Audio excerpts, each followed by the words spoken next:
아우라그룹의 최고층 회의실은 숨막히는 긴장감으로 가득 차 있었다.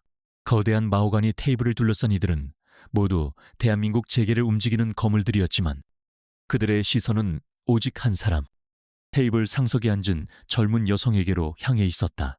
칠흑 같은 머리를 단정하게 묶어 올리고 한 치의 오차도 없는 검은색 정장을 입은 그녀는 바로 아우라그룹의 최연소 회장 한서연이었다. 그녀의 차가운 눈빛이 회의실을 천천히 훑었다.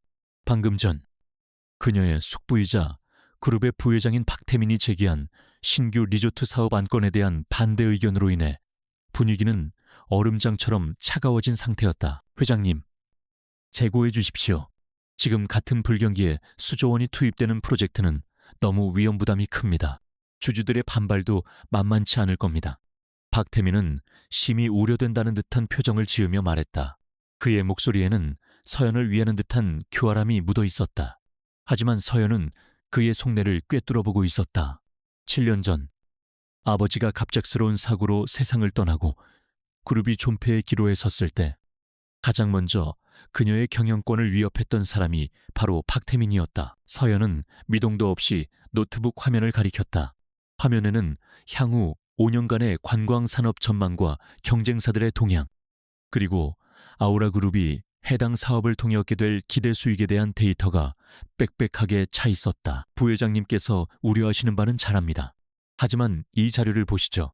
지금 이 바로 리스크를 감수하고 미래 시장을 선점해야 할 때입니다.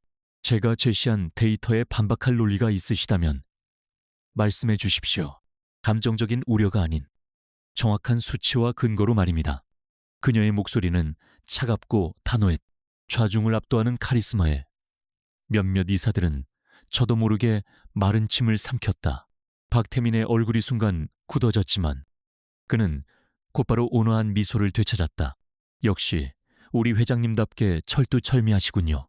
제가 미처 생각지 못한 부분입니다. 회장님의 뜻이 그렇다면 따르겠습니다. 그가 능구렁이처럼 한 발 물러서는 순간이었다. 팽팽했던 긴장감이 겨우 한숨 돌리려는 찰나. 육중한 회의실 문이 아무런 예고도 없이 활짝 열렸다.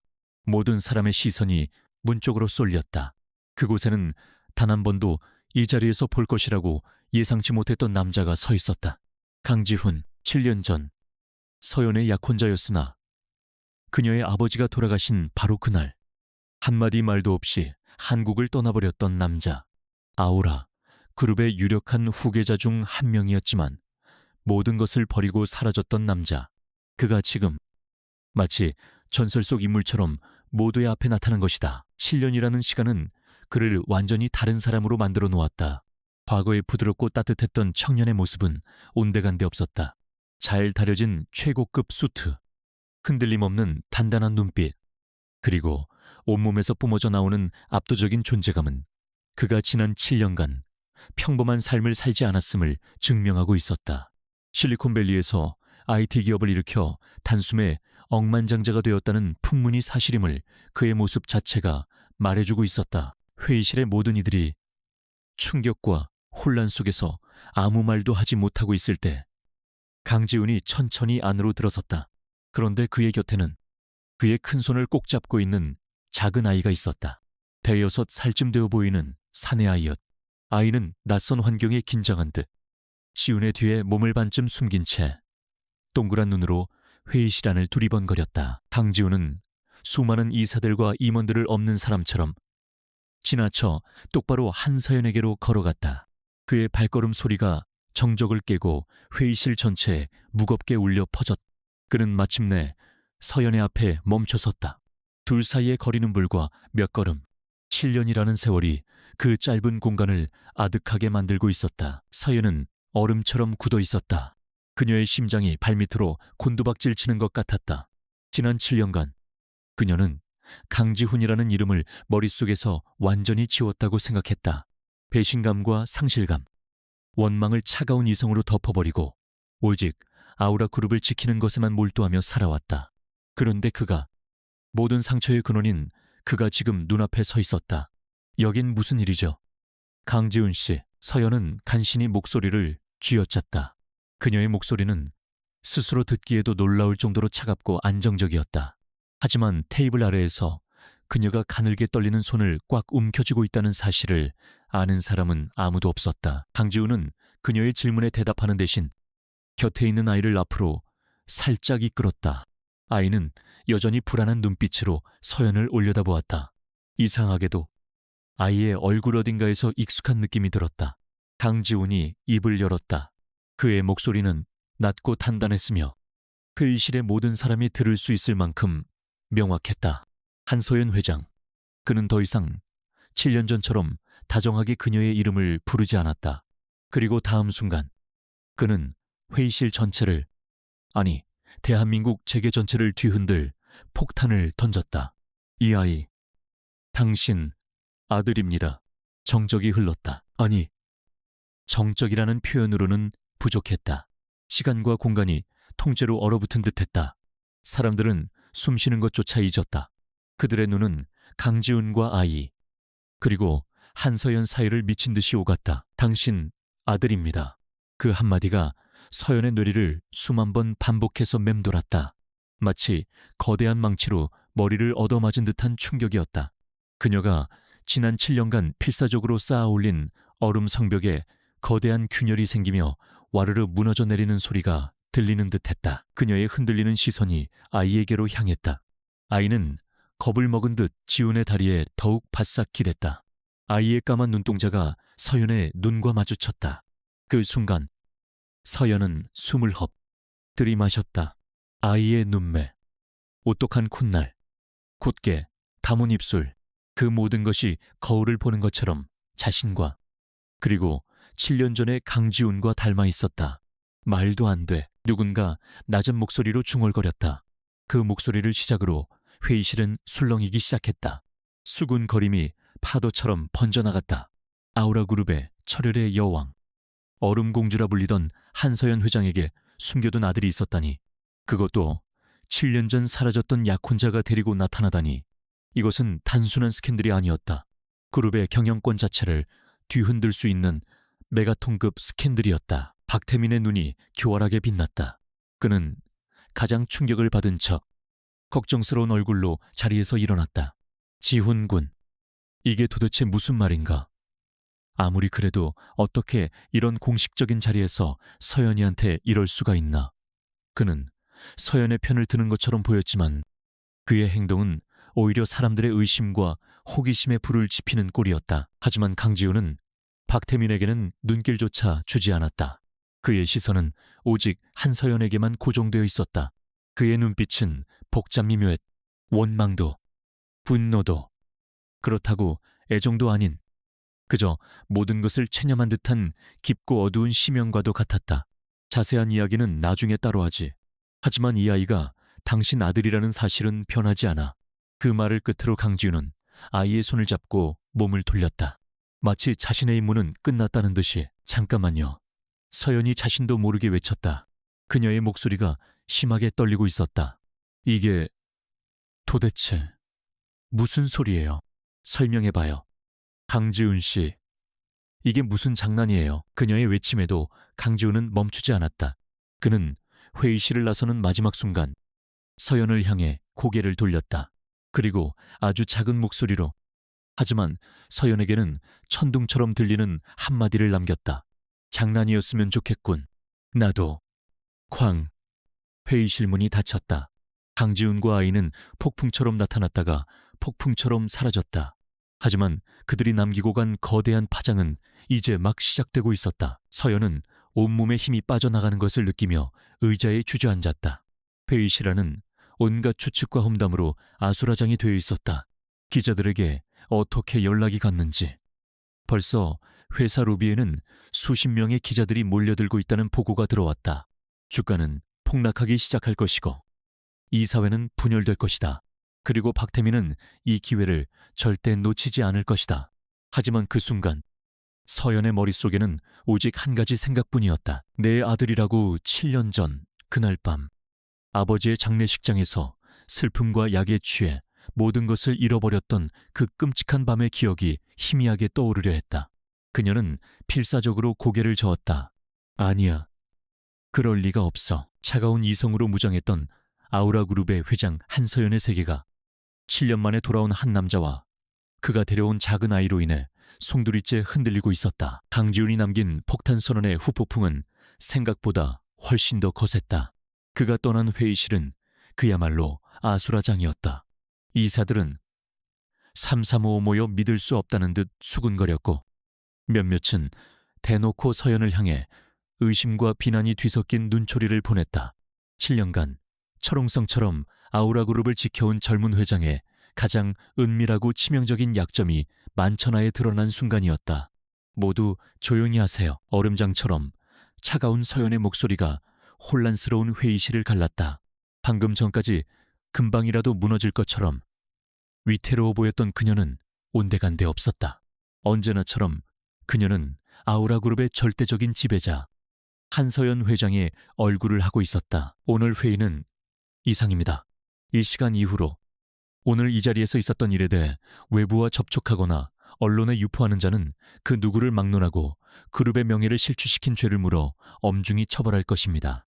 그녀의 눈빛은 칼날 같았다. 좌중을 압도하는 서슬퍼런 기세에 소란스럽던 회의실은 다시 한번 정적에 휩싸였다. 이사들은 서로 눈치만 살필 뿐 감히 누구도 입을 열지 못했다.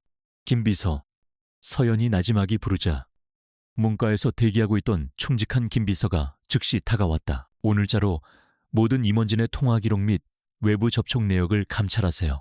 그리고 즉시 위기관리팀을 소집하고 30분 후에 제 집무실에서 보도록 하죠. 알겠습니다. 회장님. 서연은 더 이상 아무 말 없이 자리에서 일어나 회의실을 빠져나갔다.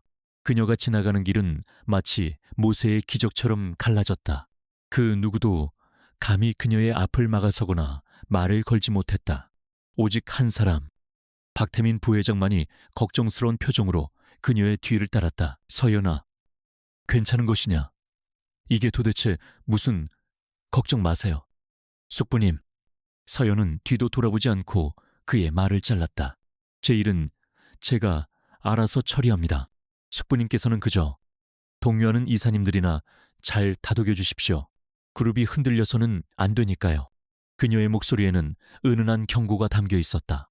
박태민은 순간 할 말을 잃고 그 자리에 멈춰섰다. 그는 차갑게 멀어지는 서연의 뒷모습을 바라보며 의미심장한 미소를 지었다. 그의 계획대로 모든 것이 완벽하게 돌아가고 있었다. 회장 전용 엘리베이터를 타고 집무실로 올라오는 짧은 시간 동안 서연은 굳게 닫힌 문에 비친 자신의 얼굴을 보았다. 완벽하게 관리된 피부, 흐트러짐 없는 메이크업, 단호한 표정. 하지만 그 가면 아래의 진짜 한서연은 금방이라도 비명을 지르며 주저앉고 싶었다. 내 아들이라고, 그 아이가 정말 내 아들이라고. 띵. 엘리베이터 문이 열리고 그녀는 다시 아우라그룹의 회장이라는 갑옷을 껴입었다. 집무실에 들어서자마자 그녀를 기다리고 있던 것은 비서실에서 빗발치듯 걸려오는 전화와 실시간으로 화면에 떠오르는 뉴스 속보들이었다. 속보, 아우라그룹 한서연 회장. 숨겨둔 아들 의혹. 7년 전 파혼남 강지훈의 충격적 폭로, 증시 아우라그룹 주가. 오너리스크 부각되며 개장과 동시에 폭락세, 포토, 아우라그룹 본사 앞에 몰려든 취재진들. 이미 정보는 막을 수 없는 속도로 퍼져나가고 있었다. 강지훈이 회의실에 나타난 지 불과 1시간도 되지 않은 시간이었다. 내부 소행이 분명했다. 서연은 차갑게 입술을 깨물었다. 박태민, 그의 짓일 것이다. 잠시 후 위기관리팀이 긴급하게 소집되었다. 홍보팀장, 법무팀장 등 핵심 인력들이 심각한 얼굴로 서연의 앞에 섰다. 회장님, 현재 모든 언론사에서 연락이 폭주하고 있습니다. 어떻게 대응해야 할지 홍보팀장이 조심스럽게 물었다. 서연은 거대한 통유리창 앞에 서서 아수라장이 된 회사 앞 광장을 말없이 내려다보았다. 수백 명의 기자들이 카메라를 들고 진을 치고 있었다. 일단 사실무근이라는 공식 입장을 내세요. 전 약혼자에 대한 흑색 선전이며 법적 대응을 검토 중이라고 강경하게 발표하십시오. 하지만 회장님, 그 아이의 존재가 확인되면 그건 그때 가서 생각할 문제입니다. 지금 당장 필요한 것은 시간입니다. 주주총회까지 어떻게든 시간을 벌어야 해요. 그녀의 지시는 명확하고 신속했다. 위기 속에서 그녀의 이성은 더욱 날카롭게 빛났다. 팀원들은 그녀의 침착함에 조금씩 안정을 되찾고 각자의 임무를 수행하기 위해 셔츠 소매를 걷어붙였다. 분주하게 움직이는 직원들을 뒤로하고 서연은 다시 혼자가 되었다. 그녀는 집무실 안쪽에 위치한 개인적인 휴식 공간으로 들어갔다. 방음벽으로 완벽하게 차단된 그곳에서 그녀는 비로소 처음으로 가쁜 숨을 몰아쉬었다. 다리가 풀려 그대로 소파에 주저앉았다. 7년 전 그날이 떠올랐다. 갑작스러운 아버지의 교통사고 소식, 믿을 수 없는 죽음, 그리고 텅 빈 장례식장을 홀로 지켜야 했던 23살의 한서연. 슬픔과 충격에 휩싸여 있던 그녀에게 위스키를 건넸던 것은 다름 아닌 약혼자 강지훈이었다. 서연아, 너무 힘들어하지 마. 내가 옆에 있을게. 그의 다정한 목소리, 따뜻한 눈빛, 그것이 그녀가 기억하는 그의 마지막 모습이었다. 그날 밤, 그녀는 슬픔을 이기지 못하고 그가 건네는 술을 몇 번이고 받아 마셨다. 그리고 필름이 끊겼다. 다음 날 아침, 낯선 호텔방에서 눈을 떴을 때 그녀의 곁에는 아무도 없었다. 그리고 그날 이후로 강지훈은 대한민국에서 사라졌다. 마치 처음부터 존재하지 않았던 사람처럼 서연은 그를 증오했다. 가장 힘들 때 자신을 버리고 떠난 그를 용서할 수 없었다. 그래서 지난 7년간 그녀는 그에 대한 모든 기억을 마음속 가장 깊은 곳에 묻어버렸다. 그런데 이제 와서 아들을 데리고 나타나다니 서연은 떨리는 손으로 휴대폰을 들었다. 그리고 김 비서에게 짧은 문자를 보냈다. 강지훈, 지난 7년간의 행적, 현재 위치, 가능한 한빨리, all. 한편 자신의 집무실로 돌아온 박태민은 의기양양하게 시가를 입에 물었다. 그의 앞에는 아우라그룹의 몇몇 핵심 이사들이 앉아 있었다. 부회장님, 정말 대단하십니다. 강지훈을 어떻게 설득하신 겁니까? 한 이사가 아첨하듯 말했다. 박태민은 연기를 길게 내뿜으며 웃었다. 설득이라니. 나는 그저 7년 전의 진실 중 아주 작은 조각 하나를 그에게 던져주었을 뿐이네. 아버지를 잃고 약혼자에게 버림받은 가여운 조카를 위해 무언가 해주고 싶었을 뿐이지. 그는 능청스럽게 말했지만 그의 눈은 탐욕으로 번들거렸다. 이제 한 회장은 끝났습니다. 오너리스크가 이렇게 터진 이상 주주들이 가만히 있지 않을 겁니다. 다음 주주총회에서 부회장님을 새로운 의장으로 추대해야 합니다. 아직 속단하기는 이르네. 한서연은 생각보다 훨씬 더 영리하고 독한 아이야. 하지만 괜찮아. 나에게는 아직 비장의 카드가 남아있으니까. 박태민은 창밖을 보며 승리를 예감했다. 그가 7년간 공들여 쌓아온 탑이 드디어 완성될 순간이 눈앞에 다가오고 있었다. 얼마 지나지 않아 서연의 휴대폰이 짧게 진동했다. 김 비서에게서 온 메시지였다. 강지훈의 지난 7년간의 행적이 간략하게 정리되어 있었다. 미국 스탠퍼드 대학에서 인공지능 박사학위 취득, 실리콘밸리에서 AI 기반 보안 솔루션 회사 K-텍 설립, 그리고 불과 5년 만에 나스닥에 상장시키며 억만장자 반열에 오른 눈부신 성공 신화. 그리고 마지막 줄에는 그가 현재 머물고 있는 곳이 적혀 있었다. 서울 시그니엘 호텔 101층 로열 스위트. 어우. 서연은 자리에서 벌떡 일어났다. 더 이상 이렇게 앉아서 당하고만 있을 수는 없었다. 그녀는 직접 강지훈을 만나서 모든 것을 확인해야만 했다. 7년 전 그날 밤의 진실, 그리고 저 아이의 정체까지. 그녀는 곧장 지하 주차장으로 내려가 자신의 차에 올랐다. 차가운 가죽 시트의 감촉이 그녀의 정신을 더욱 또렷하게 만들었다. 그녀의 마세라티가 굉음을 내며 어두운 주차장을 빠져나와 서울의 복잡한 도심 속으로 빨려 들어갔다. 그녀의 머릿속은 수만 가지 생각으로 뒤엉켜 있었다. 분노, 배신감, 혼란, 그리고 아주 깊은 곳에서부터 희미하게 피어오르는 정체 모를 감정까지. 하지만 그 모든 것을 억누르는 단 하나의 생각은 바로 이것이었다. 절대 무너지지 않아. 아우라 그룹도, 나 자신도 하지만 그녀는 결코 이대로 모든 것을 잃을 수 없었다. 아버지의 피와 땀이 깃든 회사를, 그리고 지난 7년간 자신의 모든 것을 바쳐 지켜온 이 자리를 박태민 같은 자에게 넘겨줄 수는 없었다.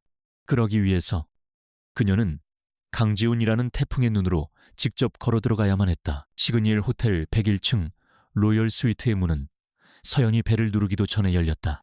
마치 그녀가 올 것을 이미 알고 있었다는 듯이 문을 연 것은 강지훈이었다. 그는 편안한 라운지웨어 차림이었지만 그에게서 뿜어져 나오는 위압감은 조금도 줄어들지 않았다. 올 줄 알았어. 그의 나직한 목소리가 복도를 울렸다. 서연은 대답 대신 날카로운 시선으로 그의 뒤편 호화로운 스위트룸 내부를 훑었다. 서울의 야경이 거대한 통유리창 너머로 그림처럼 펼쳐져 있었다. 7년 전 그들이 함께 꿈꾸던 미래의 한 조각이 바로 저런 풍경이었다. 용것만 하죠. 강지훈 씨, 당신이 벌인 짓에 대해 설명할 시간은 5분 주겠습니다. 서연은 한치의 망설임도 없이 스위트룸 안으로 성큼성큼 걸어 들어갔다. 그녀의 하이힐 소리가 값비싼 대리석 바닥 위에서 또각거리며 차갑게 울렸다. 강지훈은 말없이 문을 닫고 그녀를 따라 거실로 들어섰다. 그는 테이블 위에 위스키병을 들어보이며 물었다. 한잔하겠나? 수작 부리지 마세요. 서연이 단칼에 잘랐다. 그녀의 눈은 분노로 이글거렸다. 어떻게 나한테 이럴 수 있어요? 7년 동안 죽은 사람처럼 숨어 지내더니 이제 와서 아이까지 데리고 나타나서 그게 대체 무슨 의도예요? 그녀는 더 이상 감정을 억누를 수 없었다. 지난 몇 시간 동안 필사적으로 눌러왔던 모든 혼란과 배신감, 원망이 한꺼번에 터져나왔다. 강지훈은 그런 그녀를 그저 말없이 바라볼 뿐이었다. 그의 깊이를 알 수 없는 눈동자 속에서 서연은 아주 희미한 슬픔의 그림자를 읽었다. 하지만 그것은 순식간에 사라졌다. 의도라. 한서연, 당신은 아직도 내가 당신에게 개인적인 감정이 남아있을 거라고 생각하나? 그의 목소리는 냉정했다. 이건 비즈니스야. 당신과 나, 그리고 아우라 그룹의 생존이 걸린 비즈니스. 이게 어떻게 비즈니스예요? 내 인생을 송두리째 흔들어 놓고 바로 그거야. 당신의 인생이, 아우라 그룹이 송두리째 흔들리고 있기 때문이지. 나 때문이 아니라 당신이 가장 믿고 있는 사람 때문에. 그의 말은 알 수 없는 수수께끼 같았다. 서연이 그 의미를 되묻기도 전에 안쪽 침실문이 살짝 열리며 작은 아이가 고개를 삐죽 내밀었다. 잠이 덜 깬 듯 부스스한 머리를 한 아이는 서연과 지훈을 번갈아 보더니 불안한 표정으로 지훈에게 다가와 그의 다리를 꼭 껴안았다. 아빠, 시끄러워. 아이의 목소리를 듣는 순간 서연의 심장이 쿵 하고 내려앉았다. 아빠라는 그 한마디가 비수처럼 그녀의 가슴에 박혔다. 서연은 자기도 모르게 아이를 뚫어지게 쳐다보았다. 가까이서 보니 더욱 명확했다. 자신을 쏙 빼닮은 눈매와 지훈을 닮은 인매. 그 아이는 두 사람의 과거를 그대로 담고 있는 살아있는 증거였다. 강지훈은 부드럽게 아이의 등을 토닥이며 안심시켰다. 민준아, 괜찮아. 잠깐, 손님 와서 그래. 방에 들어가서 태블릿 보고 있을래? 강민준. 아이의 이름이었다. 민준이는 서연을 경계심 가득한 눈으로 쳐다보더니 이내 고개를 끄덕이고 다시 방으로 들어갔다. 닫힌 방문을 보며 서연은 망연자실했다. 저 아이가 정말 내 아이란 말인가? 내가 낳은 아이. 하지만 나는 아무런 기억도 없는데. 그때 그녀의 휴대폰이 날카롭게 진동했다. 김 비서에게서 온 긴급 메시지였다. 회장님, 큰일 났습니다. 방금 전 마감된 동해안 리조트 개발 사업 입찰권에서 경쟁사인 태영건설이 최종 사업자로 선정되었습니다. 저희가 제출한 입찰가보다 불과 0.1% 낮은 금액을 써냈다고 합니다. 내부 정보가 유출된 것이 거의 확실합니다. 서연의 얼굴이 하얗게 질렸다.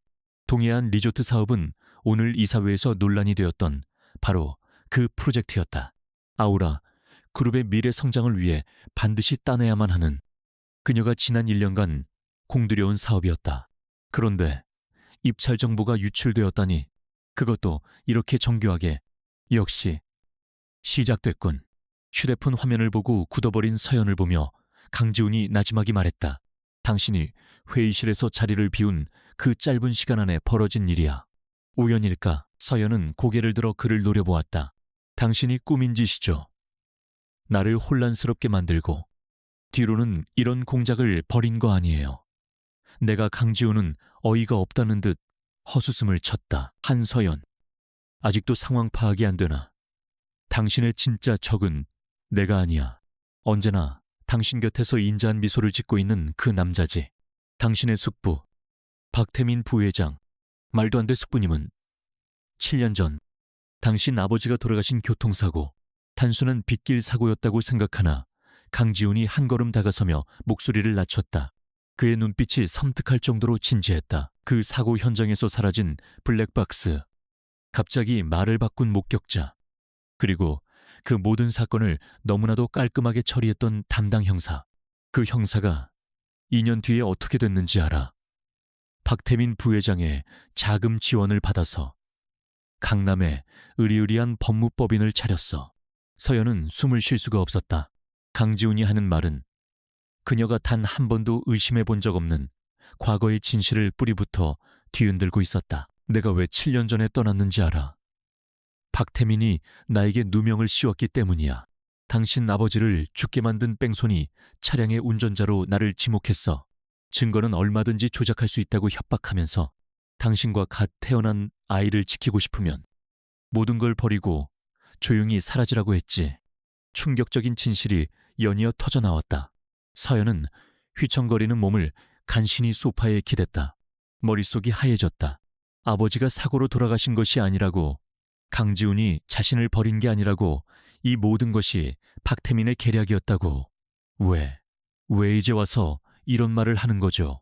그녀의 목소리가 가늘게 떨렸다. 박태민이 움직이기 시작했으니까 그는 더 이상 기다려주지 않아.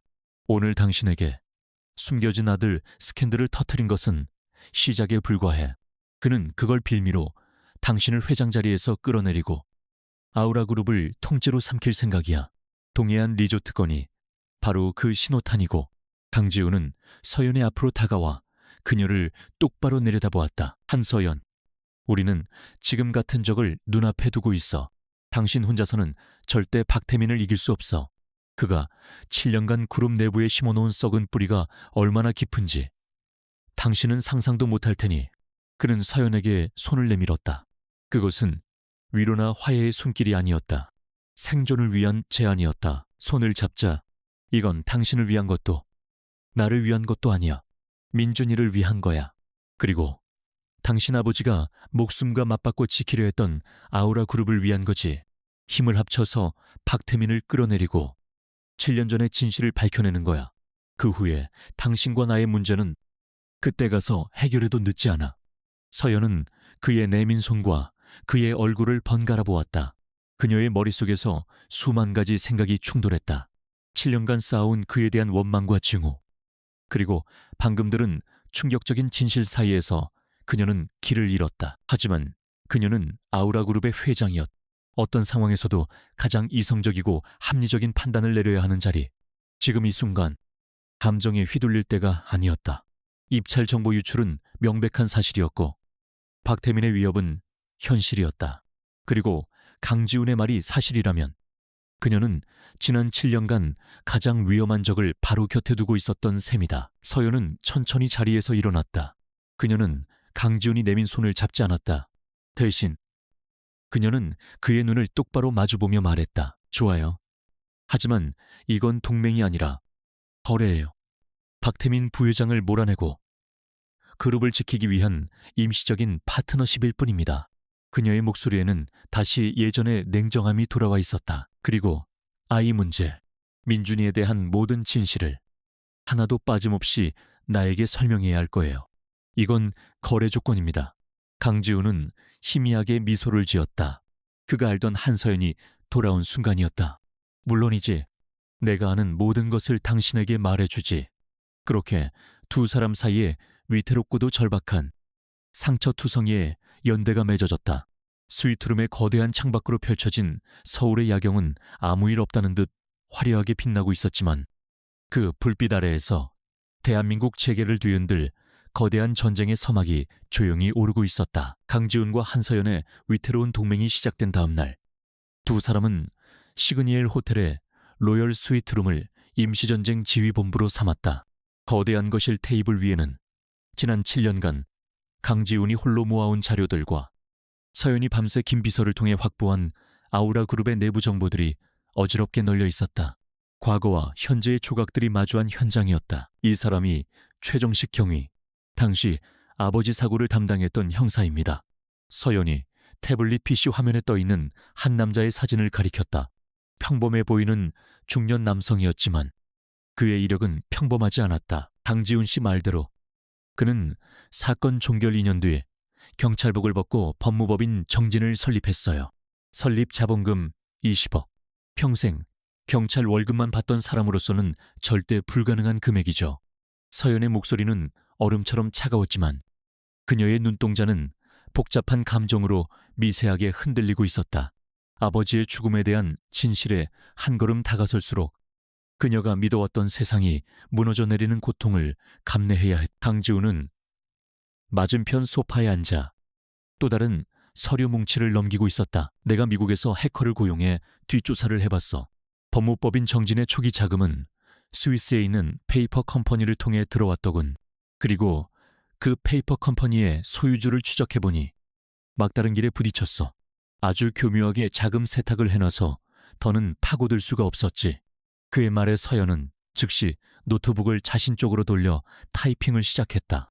그녀는 아우라 그룹의 회장만이 접근할 수 있는 최고 보안 등급의 재무 데이터베이스에 접속했다. 7년 전 박태민 부회장이 단독으로 추진했던 해외 자원 개발 프로젝트가 몇 개 있었어요. 대부분 수익성이 떨어진다는 이유로 중간에 엎어졌지만 투자금 회수는 제대로 이루어지지 않았죠. 당시에는 경영 수업을 받던 때라 깊게 들여다보지 못했지만 그녀의 손가락이 빠르게 키보드 위를 움직였다. 수많은 숫자와 암호 같은 코드들이 화면을 스쳐 지나갔다. 잠시 후 그녀의 손이 멈췄다. 화면에는 여러 개의 페이퍼 컴퍼니 이름과 복잡하게 얽힌 자금 흐름도가 나타나 있었다. 찾았어요. 서연의 목소리가 가늘게 떨렸다. 강지훈 씨가 말한 스위스 페이퍼 컴퍼니와 동일한 이름이 여기 있어요. 박 부회장이 중단시킨 프로젝트의 투자금을 빼돌리는 창구로 사용된 회사예요. 퍼즐 조각이 맞춰지는 순간이었다. 박태민은 회사의 돈을 횡령해 비자금을 조성했고 그 돈으로 아버지의 사고를 처리한 형사를 매수했으며 그 형사는 이제 그의 법률 방패막이가 되어주고 있는 것이다. 7년간 단단하게 닫혀있던 진실의 문이 두 사람의 공조 앞에 삐걱거리며 열리기 시작했다. 서연은 온몸에 소름이 돋는 것을 느꼈다. 지난 7년간 자신을 자상하게 챙겨주던 숙부의 얼굴 뒤에 그런 추악한 탐욕이 숨겨져 있었다니 그녀는 분노를 넘어선 깊은 허탈감에 휩싸였다. 바로 그때였다. 조용하던 침실 문이 열리고 잠에서 막 깬 민준이가 눈을 비비며 걸어 나왔다. 아이는 거실의 낯선 분위기와 심각한 표정의 서연을 보고는 걸음을 멈칫했다. 그리고는 아빠인 지훈에게 다가가 품에 안겼다. 아빠. 배고파 아이의 등장에 날카롭던 거실의 공기가 순간 부드럽게 풀어졌다.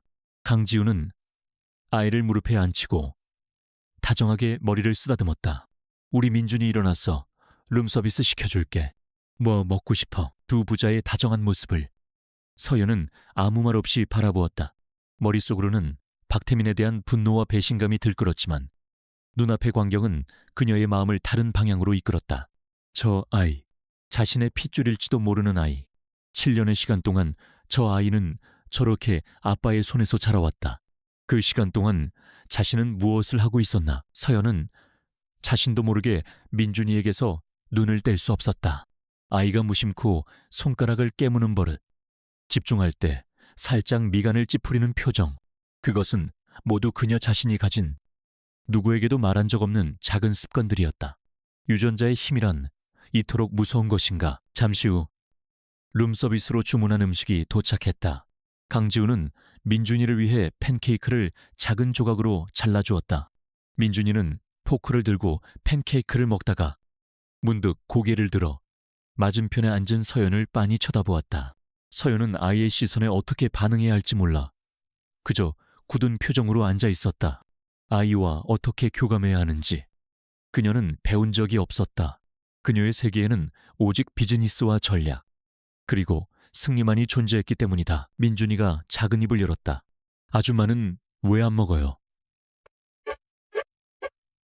하지만은 아이의 순수한 질문에 서연은 순간 할 말을 잃었다.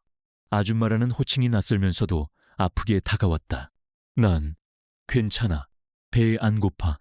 아빠가 그랬는데 밥 안 먹으면 힘이 없어서 나쁜 아저씨랑 못 싸운대요. 아이의 말에 강지훈과 서연의 시선이 허공에서 마주쳤다. 강지훈은 쓴웃음을 지으며 아이의 머리를 쓰다듬었다. 민준아, 어른들 얘기는 신경 쓰지 말고 어서 먹어.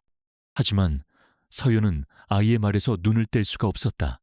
나쁜 아저씨. 아이의 세상에도 이미 적과 아군이 존재했다. 그리고 자신은 지금 그 나쁜 아저씨와 싸워야만 하는 운명이었다. 아이의 말은 의도치 않게 그녀의 심장을 관통했다. 이것은 단순히 회사를 지키는 싸움이 아니었다.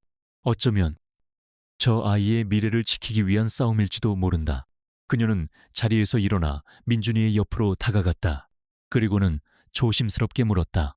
한 입 먹어봐도 될까? 그녀의 갑작스러운 행동에 강지훈도 민준이도 놀란 듯 눈을 동그랗게 떴다. 민준이는 잠시 망설이더니 이내 자신이 먹던 팬케이크 조각을 포크로 찍어 서연의 입 앞으로 내밀었다. 서연은 잠시 망설였다. 하지만 아이의 맑은 눈동자를 보는 순간 그녀는 자기도 모르게 입을 열어 팬케이크를 받아 먹었다. 달콤한 시럽과 부드러운 빵의 식감이 입안에 퍼졌다. 지난 7년간 그녀가 잊고 살았던 아주 평범하고 따뜻한 맛이었다. 그녀의 눈시울이 저도 모르게 뜨거워졌다. 그 순간을 거룩기점으로 서연의 마음속에 단단하게 자리 잡고 있던 얼음벽에 또 하나의 균열이 생겼다. 그 틈으로 아주 작은 온기가 스며들기 시작했다. 그날 오후 두 사람의 조사는 더욱 속도를 냈. 서연이 확보한 자금 흐름들을 바탕으로 강지훈은 미국에 있는 자신의 팀에게 다시 추적을 의뢰했다. 그리고 몇 시간 뒤 마침내 결정적인 단서가 잡혔다. 찾았어. 강지훈의 목소리가 낮게 울렸다. 그의 노트북 화면에는 복잡한 영문 보고서가 떠 있었다. 박태민의 비자금이 흘러들어간 최종 목적지 중 하나, 최종식의 법무법인 뿐만이 아니었어. 또 다른 한 곳은 태영건설의 최대 주주가 소유한 페이퍼 컴퍼니야. 태영건설. 어제 동해안 리조트 사업권을 낚아챈 바로 그 회사였다. 결국 모든 것이 하나로 이어져 있었던 거야. 박태민은 회사의 기밀 정보를 태영건설에 넘기는 대가로 뒷돈을 챙기고 그 돈으로 자신의 사람들을 관리해왔던 거지. 그리고 이제 그 힘을 이용해 당신을 몰아내고 아우라그룹을 태영건설과 합병시켜 통째로 집어삼킬 계획이었던 거야. 모든 조각이 맞춰지며 거대한 음모의 전체 그림이 드러났다. 아버지의 죽음부터 시작된 7년간의 비극이 모두 한 사람의 탐욕에서 비롯되었다는 끔찍한 진실. 서연은 주먹을 꽉 쥐었다. 손톱이 손바닥을 파고드는 아픔이 느껴졌지만 그보다 더한 분노가 심장에서 들끓었다. 그녀의 시선이 거실 한쪽에서 장난감 자동차를 가지고 놀고 있는 민준이에게로 향했다. 아무것도 모른 채 천진난만하게 웃고 있는 아이. 이제 분명해졌. 그녀가 싸워야 할 이유는 단순히 회사를 지키기 위함이 아니었다. 빼앗겨버린 아버지의 명예를 되찾고 조작된 과거를 바로잡으며 그리고 저 아이가 앞으로 살아갈 세상을 지키기 위해서였다. 차가운 이성으로만 움직이던 아우라그룹의 회장 한서연의 심장이 비로소 뜨겁게 뛰기 시작했다. 한서연과 강지훈의 연대가 조용히 그리고 견고하게 시작되고 있을 무렵 거대한 폭풍의 핵 속에 있는 박태민 부회장 역시 본능적으로 위험의 냄새를 맡고 있었다. 그는 자신의 호화로운 집무실에서 최고급 쿠바산 시가를 태우며 통유리창 너머 서울의 스카이라인을 내려다보고 있었다. 모든 것이 그의 발 아래에 있는 듯한 오만한 풍경이었다. 한서연 그 아이가 너무 조용하단 말이지. 그가 혼잣말처럼 중얼거리자 그림자처럼 그의 뒤에 서 있던 비서실장이 나직이 대답했다. 연일 터져나오는 스캔들 때문에 외부 활동을 자제하고 있는 것 같습니다. 주가 방어와 내부 단속만으로도 정신이 없을 겁니다. 천만에 박태민은 비웃으며 시가 연기를 길게 내뿜었다. 내가 아는 한서연은 그런 계집애가 아니야. 위기 속에서 더 강해지는 독사 같은 년이지. 지금 저 고요함은 분명 내 목을 물어뜯기 위해 몸을 웅크리고 있는 것일 게다. 그의 눈이 교활하게 번뜩였. 그는 수세에 몰렸을 때 섣불리 방어하는 어리석은 자가 아니었다. 최선의 방어는 공격이라는 것을 그는 평생의 경험으로 체득한 사람이었다. 그는 더 이상 기다려주지 않기로 결심했다. 한서연이 반격의 칼을 갈고 있다면 그 칼을 뽑아들기도 전에 심장을 꿰뚫어 버려야 했다. 준비해두었던 선물을 풀 때가 된 것 같군. 박태민은 잿더리에 시가를 비벼 끄며 차갑게 명령했다. 아우라 바이오가 신약 개발 임상 3상을 통과하며 그룹의 새로운 성장 동력으로 띄우고 있는 그 프로젝트. 당장 터뜨려 우리가 심어놓은 내부 고발자를 움직이게. 알겠습니다. 부회장님, 즉시 처리하겠습니다. 비서실장이 조용히 물러나자 박태민은 다시 창밖을 보며 승리를 확신하는 미소를 지었다. 단순히 경영권을 흔드는 수준이 아니었다. 그룹의 미래 자체를 뿌리부터 뒤흔들어 한서연이 기댈 수 있는 마지막 희망까지 모두 불태워버릴 작정이었다. 다음 날 아침 박태민의 공격은 한치의 오차도 없이 아우라 그룹의 심장부를 강타했다. 긴급 속보. 아우라 바이오. 신약 임상 데이터 조작 의혹 검찰. 압수수색 돌입. 뉴스 헤드라인이 뜨는 순간 아우라 그룹의 주가는 날개 없는 추락을 시작했다. 아우라 바이오의 신약은 서연이 회장 자리에 오른 후 가장 공들여 추진했던 미래 핵심 사업이었다.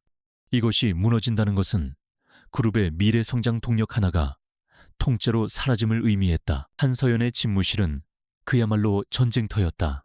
법무팀, 홍보팀, 바이오 사업부의 임원들이 모두 모여 굳은 얼굴로 대책회의를 이어갔. 회장님, 검찰이 확보해간 자료는 임상시험 과정에서 발생한 부작용 사례를 고의로 누락하고 데이터를 부풀렸다는 내용의 내부 고발 자료라고 합니다.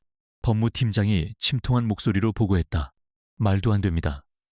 저희 데이터는 완벽합니다. 이건 명백한 음해입니다. 바이오 사업부장이 억울하다는 듯 소리쳤다. 서연은 타오를 듯한 분노를 차가운 이성으로 억누르며 회의를 주재했다. 그녀는 책상을 내리치거나 소리를 지르는 대신 날카로운 질문을 던졌다. 내부 고발자의 신원은 파악됐습니까? 검찰 쪽에서 철저히 함구하고 있습니다. 그렇다면 지금 우리가 해야 할 일은 명확합니다. 첫째, 법무팀은 검찰의 압수수색 절차에 위법사항은 없었는지 검토하고 즉각 반박 데이터를 유비해 주십시오. 둘째, 홍보팀은 섣부른 대응을 자제하고 검찰 조사에 성실히 임하겠다는 원론적인 입장만 유지하십시오.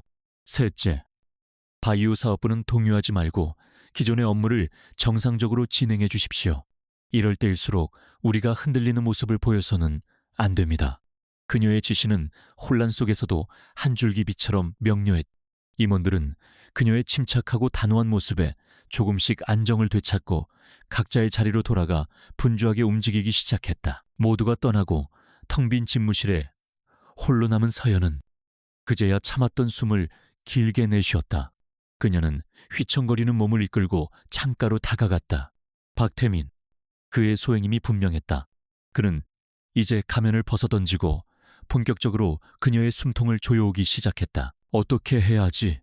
사방이 벽으로 둘러싸인 듯한 압박감에 숨이 막혀왔다. 그때 휴대폰이 짧게 진동했다. 강지훈에게서 온 메시지였다. 혼자 끙끙 앓고 있을 것 같아서 저녁에 내가 있는 곳으로 와. 민준이도 보고 싶어 할 테니. 그의 메시지는 사막의 오아시스 같았다. 서연은 잠시 망설였지만 이내 결심했다. 지금 그녀에게는 혼자만의 싸움이 아닌 함께 싸워줄 동지가 필요했다. 그날 밤 녹초가 된 몸으로 시그니엘 호텔에 도착한 서연을 맞이한 것은 뜻밖의 풍경이었다. 강지훈이 민준이와 함께 소파에 앉아 동화책을 읽어주고 있었다. 나직하고 다정한 아빠의 목소리와 이야기에 집중하는 아이의 초롱초롱한 눈빛이 만들어내는 평화로운 광경. 그것은 서연이 지난 7년간 단 한 번도 경험해보지 못한 종류의 따스함이었다. 왔어 서연을 발견한 지훈이 책을 덮으며 일어섰다.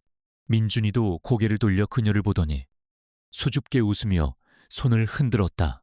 아줌마다 서연은 자기도 모르게 옅은 미소를 지었다. 하루 종일 그녀를 짓누르던 무거운 갑옷이 아주 잠시 가벼워지는 느낌이었다. 지훈은 잠든 민준이를 침실에 눕히고 나온 뒤 서연에게 위스키 한 잔을 건넸다. 오늘 일은 들었어. 박태민, 생각보다 더러운 술을 쓰는군. 서연은 위스키 잔을 받아들고 그 안에 담긴 황금빛 액체를 말없이 바라보았다. 그의 목표는 아우라바이오가 아니에요. 그걸 빌미로 저를 회장 자리에서 끌어내리는 거죠. 임시 주주총회가 소집될 거고 경영 능력 부재를 이유로 해임안을 상정할 거예요. 알아. 그래서 내가 당신이 오기 전에 몇 가지 알아봤어. 지훈은 노트북을 열어 화면을 그녀에게 보여주었다. 화면에는 한 남자의 프로필이 떠 있었다. 이 사람은 시티즌 저널이라는 인터넷 언론사 대표. 김영수. 몇 년 전만 해도 뒷골목 가십이나 다루던 삼류 기자였는데 최근 몇 년간 대기업의 비리를 연이어 터뜨리며 이름을 알렸지. 이번 아우라 바이오건을 최초로 보도한 곳도 바로 이 시티즌 저널이야. 내가 케이테크의 기술팀을 시켜서 이자의 자금 흐름을 추적해봤어. 역시나 박태민의 비자금이 흘러들어간 정황이 포착됐어. 박태민은 언론까지 매수해서 당신을 공격하고 있는 거야. 지훈의 정보력은 서연의 상상을 초월했다. 그가 지난 7년간 얼마나 철저하게 복수를 준비해왔는지 짐작할 수 있는 대목이었다. 하지만 박태민의 공격은 거기서 그치지 않았다. 그는 법적, 경영적 압박과 동시에 서연의 가장 약한 고리를 파고들 준비를 하고 있었다. 바로 강민준이었다. 박태민은 자신의 수하로부터 민준이의 뒷조사 결과 보고를 받고 있었다. 아이의 미국 출생 증명서, 사본, 병원 진료 기록, 심지어 유치원 생활 기록부까지. 아주 좋아. 박태민은 만족스러운 미소를 지었다. 이 자료들을 우리가 매수한 언론사 몇 군데에 흘려 아우라 그룹 한서연 회장, 6년간 아들 존재 숨기고 버려 비정한 모성, 이런 제목으로 자극적으로 기사를 써내라고 해. 경영 능력 문제에 더해서 도덕성 문제까지 터트리는 거야. 이 정도면 그 어떤 주주라도 한서연에게 등을 돌릴 수밖에 없겠지. 그는 서연을 사회적으로 완전히 매장시킬 계획이었다. 그리고 그들의 사악한 계획이 실행에 옮겨지기 바로 전날 밤 호텔 스위트룸에서 강지훈과 대책을 논의하던 서연의 개인 휴대폰으로 익명의 메시지 한 통이 도착했다. 발신번호 표시 제한. 그 메시지에는 짧은 글과 함께 사진 파일 하나가 첨부되어 있었다.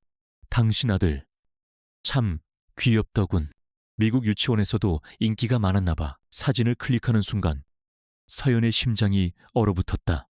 사진 속에는 민준이가 미국의 한 유치원 놀이터에서 다른 아이들과 함께 환하게 웃고 있는 모습이 담겨 있었다. 서연의 손에서 휴대폰이 미끄러져 떨어졌다.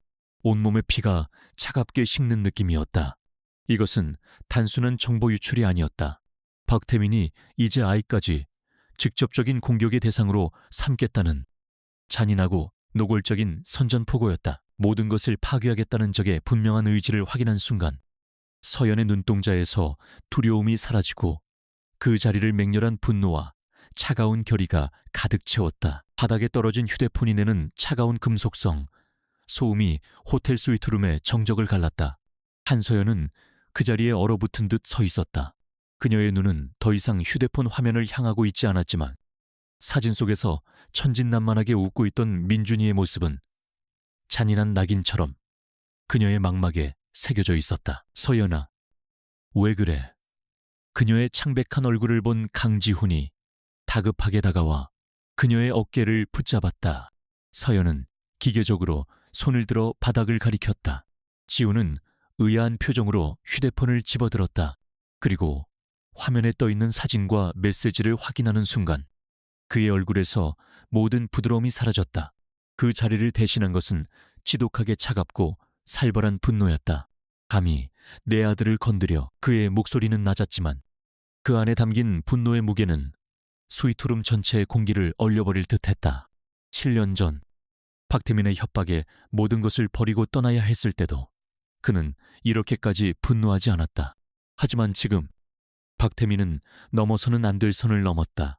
세상에서 가장 소중한 존재, 민준이를 위협의 도구로 사용한 것이다. 강지호는 즉시 자신의 노트북으로 달려가 무언가를 빠르게 입력하기 시작했다. K테크가 자랑하는 최고 수준의 보안팀에게 메시지를 보낸 IP 주소를 역추적하라는 명령이었다. 하지만 몇 분 뒤 돌아온 대답은 허무했다. 젠장, 대포폰에 해외 서버를 수십 번 경유했어. 작정하고 꼬리를 숨겼군. 박태민은 역시 만만한 상대가 아니었다.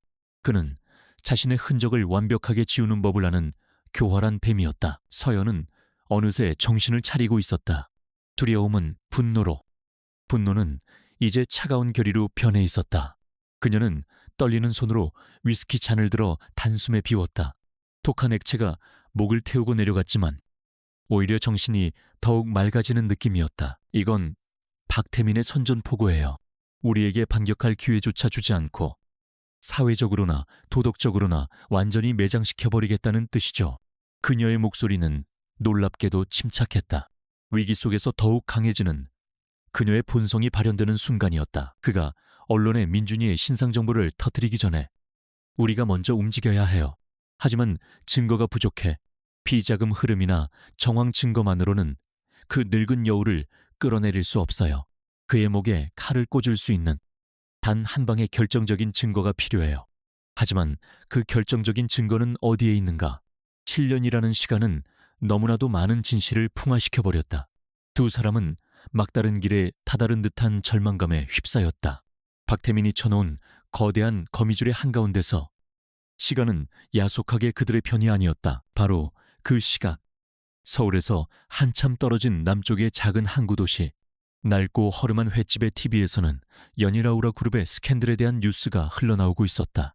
주방 한쪽에서 묵묵히 생선 비늘을 벗겨내던 한 중년 남자가 무심코 TV 화면으로 고개를 돌렸다. 남자의 이름은 최진석. 7년 전 한서연의 아버지인 한 회장의 운전기사였다. 그의 눈에 들어온 것은 검찰 조사를 받기 위해 차에서 내리는 한서연의 지친 얼굴이었다. 그리고 이어지는 뉴스에서는 그녀에게 숨겨진 아들이 있다는 자극적인 가십을 다루고 있었다. 최진석의 거친 손이 순간 멈칫했다. 그는 7년 전 그날을 단 한순간도 잊은 적이 없었다. 빗길을 빙자한 살인, 피투성이가 된 채 자신에게 마지막 말을 남겼던 한 회장의 모습, 그리고 자신의 가족을 빌미로 협박하며 돈다발을 던져주던 박태민의 악마 같은 얼굴까지. 그는 지난 7년간 죽은 사람처럼 숨어 살았다. 죄책감과 공포가 매일 밤 그를 짓눌렀다. 회장님, 죄송합니다. 제가 너무 무서웠습니다. 그는 다시 생선 손질에 집중하려 애썼다. 하지만 TV 화면에 스치듯 지나간 6살 아들이라는 자막이 그의 심장에 밝혔다. 6살.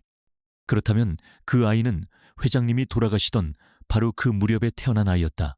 박태민은 존경하던 주인을 죽인 것도 모자라 이제 그의 하나뿐인 혈육과 어린 손주까지 나락으로 밀어놓고 있었다. 최진석의 눈이 붉게 충혈되었다. 그는 더 이상 비겁하게 숨어 있을 수 없었다. 죽은 한 회장에 대한 마지막 의리, 그리고 인간으로서의 최소한의 양심이 그의 발목을 붙잡았다. 그는 떨리는 손으로 주방 구석에 숨겨두었던 낡은 휴대폰을 꺼내들었다. 그리고 7년 만에 처음으로 기억 속 깊이 새겨두었던 단 하나의 번호를 눌렀다. 아우라 그룹의 김비서. 그만이 유일하게 믿을 수 있는 사람이었다. 김비서님이십니까 저? 최진석입니다. 7년 전 한 회장님을 모셨던 다음 날, 서연과 지우는 김비서의 긴급한 연락을 받고 약속된 장소로 향했다. 서울 외곽의 인적 드문 공원 묘지, 한 회장이 잠들어 있는 곳이었다. 묘비 앞에는 이미 한 중년 남자가 초조하게 서성이고 있었다. 7년의 세월에 찌들어 초췌해졌지만 서연은 그가 누구인지 한눈에 알아보았다. 최 기사 아저씨. 최진석은 서연을 보자마자 고개를 깊이 숙였다. 아가씨, 아니, 회장님, 면목이 없습니다. 제가 너무 늦었습니다. 그는 더 이상 말을 잇지 못하고 흐느꼈다. 서연과 지우는 그의 이야기를 듣기 위해 근처의 한적한 찻집으로 자리를 옮겼다. 최진석은 지난 7년간의 도피 생활과 그를 짓눌러왔던 7년 전 사고의 진실을 떨리는 목소리로 모두 털어놓았다.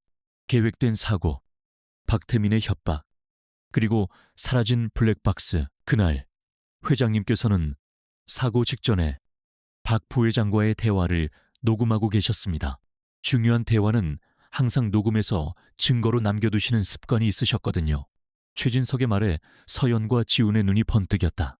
그 녹음기는요, 지금 어디에 있죠? 최진석은 품 안에서 낡고 작은 디지털 녹음기 하나를 꺼내 테이블 위에 올려놓았다. 7년의 세월이 흘렀지만 그는 그것을 자신의 목숨처럼 간직하고 있었다. 박태민에게 복수할 수 있는 유일한 무기이자 자신을 지켜줄 마지막 보험이라고 생각했기 때문이었다. 사고 현장에서 정신을 잃기 전에 제가 이걸 회장님 상의 안주머니에서 꺼내 제 주머니에 숨겼습니다. 박태민 그자가 증거를 인멸할 것이 분명했으니까요. 서연은 떨리는 손으로 녹음기를 집어들었다. 이것이 바로 그들이 그토록 찾아 헤매던 결정적인 열쇠였다. 지호는 자신의 노트북에 녹음기를 연결했다. 잠시 후 스피커를 통해 7년 전의 목소리가 흘러나왔다. 처음에는 한 회장의 근엄한 목소리가 들렸다. 그는 박태민의 해외 비자금 조성을 질책하고 있었다. 그리고 이어진 것은 박태민의 가증스러운 변명과 용서를 비는 목소리였다. 그리고 녹음 파일의 마지막 부분에서 사고 직후의 처참한 현장 소음과 함께 희미한 목소리들이 녹음되어 있었다. 처리해. 최 기사 저놈은 병원으로 보내고 블랙박스는 당장 확보해. 뺑소니 사고로 위장하는 거 잊지 마. 박태민의 목소리였다. 강지훈 그놈에게 뒤집어 씌우면 돼. 한서연 그 계집애가 가장 정신없을 때 모든 걸 끝내야 한다. 목소리는 희미했지만 그 내용은 너무나도 선명했다. 박태민이 직접 범행을 지시하고 증거를 인멸하며 강지훈에게 누명을 씌우려 했던 모든 계획이 고스란히 담겨 있었다. 이것은 단순한 정황 증거가 아니었다. 빼도 박도 못할 범죄의 완전한 실체였다. 녹음이 끝나고 찻집 안에는 무거운 침묵이 흘렀다. 서연의 눈에서는 뜨거운 눈물이 쉴 새 없이 흘러내렸다.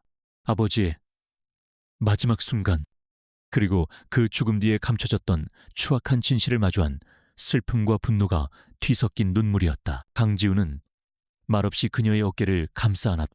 그의 눈빛은 그 어느 때보다 단단하고 차갑게 빛나고 있었다. 이제 목표는 명확해졌다. 적의 심장을 꿰뚫을 가장 날카로운 칼이 그들의 손에 쥐어졌다. 더 이상 어둠 속에서 방황할 필요가 없었다. 7년간의 긴 기다림과 고통의 시간이 끝나고 마침내 심판의 시간이 다가오고 있었다. 한서연과 강지훈의 연대는 이제 그 무엇도 부술 수 없는 강철 같은 결속력으로 하나가 되었다. 찻집의 무거운 침묵을 깬 것은 한서연이었다. 그녀는 눈물을 닦아내고 자리에서 일어섰다. 방금 전까지 비통함에 무너질 듯했던 그녀의 모습은 온데간데 없었다. 그녀의 눈빛은 이전보다 더욱 차갑고 단단하게 빛나기 시작했다. 슬픔은 이제 맹렬한 투지가 되어 그녀의 심장을 다시 뛰게 만들고 있었다. 이 녹음 파일 하나만으로는 부족해요. 그녀의 목소리는 강철처럼 단단했다. 박태민은 언론과 법조계에 거대한 네트워크를 가지고 있어요. 이걸 공개해도 조작된 음성 파일이라며 여론을 몰아갈 겁니다. 최 기사 아저씨를 거짓말쟁이로 만들고 오히려 우리를 궁지에 몰아넣을 수도 있어요. 그가 빠져나갈 모든 퇴로를 차단해야만 해요. 그녀의 말에 강지훈이 동의하며 고개를 끄덕였다. 감정적인 복수심에 앞서 냉철한 전략이 필요한 순간이었다. 당신 말이 맞아. 뱀을 잡으려면 머리를 단번에 잘라내야지. 꼬리만 건드려서는 안 돼. 놈이 반격할 시간조차 주지 않을 완벽한 계획이 필요해. 두 사람의 시선이 허공에서 마주쳤다. 더 이상의 설명은 필요 없었다. 그들은 이제 하나의 목표를 향해 움직이는 두뇌와 심장이었다. 그들의 첫 번째 조치는 최진석 기사의 안전 확보였다. 강지훈은 그 자리에서 즉시 K텍의 미국 본사 보안팀에게 연락했다. 단순한 경호원 수준이 아니었다. 전직 특수부대 출신으로 구성된 VIP의 신변 보호와 정보 보안을 전문으로 하는 그의 최정예 팀이었다. 최 기사님은 저희가 마련한 안전가옥으로 모시겠습니다. 외부와의 모든 접촉은 차단될 것이며 24시간 철통 같은 경우가 이루어질 겁니다. 박태민이 눈치채지 못하도록 지금 당장 움직여야 합니다. 지훈의 신속하고 빈틈없는 조치에 최진석은 말없이 고개만 끄덕였다. 7년간 그를 짓눌렀던 공포에서 벗어나 마침내 안전한 방패 뒤에 서게 된 것이다. 최진석이 안전하게 떠난 후 서연과 지훈은 다시 시그니엘 호텔의 스위트룸, 그들의 전쟁 지휘본부로 돌아왔다. 이제부터는 시간과의 싸움이었다. 박태민은 곧 임시 주주총회를 소집할 겁니다. 아우라, 바이오 사태와 제 스캔들을 명분으로 제 회장직 해임안을 상정하겠죠. 서연이 앞으로의 전개를 예측했다. 바로 그 주주총회가 우리가 준비한 심판의 무대가 될 겁니다. 지훈의 눈이 번뜩였다. 그들의 계획은 박태민이 스스로 무덤을 파고 그 안으로 걸어 들어오게 만드는 것이었다. 그날부터 두 사람은 완벽한 연극을 시작했다. 한서연은 언론 앞에 다시 모습을 드러냈다. 하지만 이전에 당당하고 카리스마 넘치는 모습이 아니었다. 그녀는 수척하고 지친 얼굴로 카메라 앞에 섰다. 연이은 악재에 무너져 내리는 위태로운 젊은 경영자의 모습을 완벽하게 연기했다. 주주 여러분과 국민 여러분께 심려를 끼쳐드려 대단히 죄송합니다. 제 개인적인 문제와 회사의 위기 상황에 대해 무거운 책임감을 통감하고 있습니다. 검찰 조사에 성실히 임할 것이며 모든 의혹을 해소하기 위해 최선을 다하겠습니다. 그녀의 공식 사과는 사실상 백기투항처럼 보였다. 아우라 그룹 내부에서도 그녀의 리더십에 대한 회의론이 고개를 들기 시작했다. 박태민은 자신의 집무실에서 TV 화면 속 서연의 모습을 보며 의기양양하게 웃었다. 드디어 독사의 이빨이 빠졌군. 애송이는 역시 애송이야. 이 정도 위기 앞에서 버텨낼 재간이 없지. 그는 모든 것이 자신의 계획대로 완벽하게 진행되고 있다고 확신했다. 그는 즉시 자신에게 충성하는 이사들을 움직여 임시 주주총회 소집을 공식적으로 요구했다. 명분은 그룹의 비상경영체제, 돌입 및 최고 경영자 리스크 해소였다. 박태민의 예상대로 한서연은 이 사회의 요구에 별다른 저항 없이 순순히 응했다. 그녀가 임시 주주총회 개최를 승인했다는 소식이 전해지자 박태민의 승리는 기정사실화되는 분위기였다.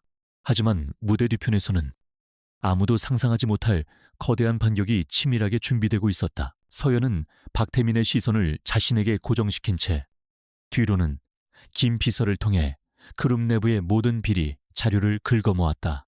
그녀의 회장 권한으로만 접근 가능한 최고 보안 등급의 서버. 지난 7년간 박태민이 남긴 모든 결제 서류와 자금 집행 내역들이 분석되기 시작했다. 동시에 강지훈은 K테크의 화이트 해커팀을 동원했다. 그들의 타겟은 박태민의 비자금 창구였던 태영건설과 법무법인 정진, 그리고 그가 매수한 인터넷 언론사 시티즌 저널이었다. 수십 개의 차명 계좌와 페이퍼 컴퍼니를 통해 거미줄처럼 얽혀있던 검은 돈의 흐름이 24시간 쉬지 않고 돌아가는 슈퍼컴퓨터의 데이터 마이닝을 통해 하나씩 그 실체를 드러내기 시작했다. 밤낮으로 정보들이 쌓여갔다. 박태민이 태영건설의 내부 정보를 넘겨주고 받은 리베이트의 정확한 액수, 최정식의 법무법인을 통해 세탁된 비자금의 규모, 시티즌 저널에 흘러들어간 기사 청탁금 내역까지 그가 7년간 쌓아올린 범죄의 제국이 데이터의 형태로 낱낱이 해부되고 있었다. 주주총회를 이틀 앞둔 밤, 스위트룸의 거대한 테이블 위에는 이제 완벽하게 정리된 박태민 파일이 놓여 있었다. 7년 전 살인교사와 증거인멸을 증명하는 녹취록을 시작으로 수천억 원대에 이르는 횡령 및 배임 혐의, 주가 조작, 언론 매수 등 그의 모든 범죄가 타임라인 순으로 일목요연하게 정리되어 있었다. 그것은 한 기업인의 비리 자료가 아니라 한 인간이 얼마나 추악해질 수 있는지를 보여주는 범죄의 연대기였다. 서연과 지훈은 말없이 창가에 서서 서울의 야경을 내려다보았다. 도시의 불빛이 별처럼 쏟아졌다. 길고 길었던 어둠의 터널. 그 끝이 마침내 보이기 시작했다. 두렵지 않아 지훈이 나지막이 물었다. 내일이면 당신과 나는 대한민국 재계 전체를 상대로 싸움을 거는 셈이야. 모든 것이 뒤집어질 수도 있어. 서연은 고개를 저었다. 그녀의 눈은 그 어느 때보다 평온하고 단단했다. 두려웠던 건 진실을 몰랐을 때였어요. 혼자라고 생각했을 때였죠. 하지만 지금은 아니에요. 그녀는 지훈을 돌아보았다. 그녀의 시선 속에는 7년 만에 처음으로 원망이나 분노가 아닌 깊은 신뢰가 담겨 있었다. 7년을 기다렸어요. 내일 이 지옥 같은 시간을 제 손으로 끝낼 거예요. 모든 준비는 끝났다. 배우들은 각자의 위치에 섰고 무대에 막이 오르기만을 기다리고 있었다. 박태민은 자신이 이 연극의 주인공이라고 믿어 의심치 않았지만 진짜 주인공은 가장 깊은 절망 속에서 가장 눈부신 반격을 준비하고 있었다. 내일은 기나긴 복수의 대서사실을 마무리 지을 심판의 날이 될 것이었다. 임시 주주총회가 열리는 아우라그룹 본사 대강당은 폭풍전야의 고요함 그 자체였다. 국내외 기관 투자자들, 소액 주주들, 그리고 회사의 운명이 걸린 이 역사적인 순간을 담기 위해 모여든 수십 명의 기자들까지 수백 명의 사람들이 자리를 가득 메웠지만 대강당 안에는 무거운 침묵만이 감돌았다. 모든 이들의 시선은 단상 위에 선한 남자 박태민 부회장에게로 향해 있었다. 박태민은 비장하고 근엄한 표정으로 마이크 앞에 섰다. 그는 마치 그룹의 미래를 걱정하는 충신처럼 비통한 목소리로 연설을 시작했다. 존경하는 주주 여러분, 그리고 내외 기빈 여러분, 오늘처럼 참담한 심정으로 이 자리에 서게 된 것을 매우 유감스럽게 생각합니다. 우리 아우라 그룹은 지금 창사 이래 최대의 위기를 맞고 있습니다. 그는 준비한 원고를 보며 한서연의 실패를 조목조목 열거하기 시작했다. 무리한 신사업 추진으로 인한 아우라 바이오 사태, 그리고 회장의 품위를 손상시킨 사생활 스캔들까지 그의 목소리는 진심으로 회사를 걱정하는 것처럼 들렸지만 그 내용은 서연을 향한 날카로운 비수였다. 이 모든 혼란의 중심에는 안타깝게도 현 경영진의 리더십 부재가 자리하고 있습니다. 저는 피를 나눈 조카이기에 어떻게든 그녀를 감싸고 이 위기를 수습해보려 했습니다. 하지만 더 이상은 안 되겠습니다. 개인적인 감정 때문에 그룹 전체를 더 큰 위험에 빠뜨릴 수는 없습니다. 박태민은 주먹을 불끈 쥐며 목소리를 높였다. 그의 연기는 완벽했다.